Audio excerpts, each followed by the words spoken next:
miles per hour. Expected hazards include tornado and hail up to 2 inches in diameter.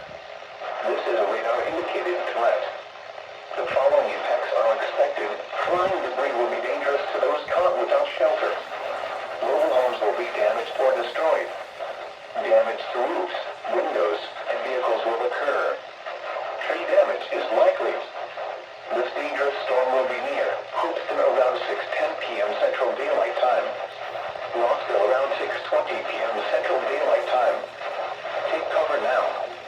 Move to a basement or an interior room on the lowest floor of a sturdy building. Avoid windows. If you are outdoors, in a mobile home, or in a vehicle, move to the closest substantial shelter and protect yourself from flying debris.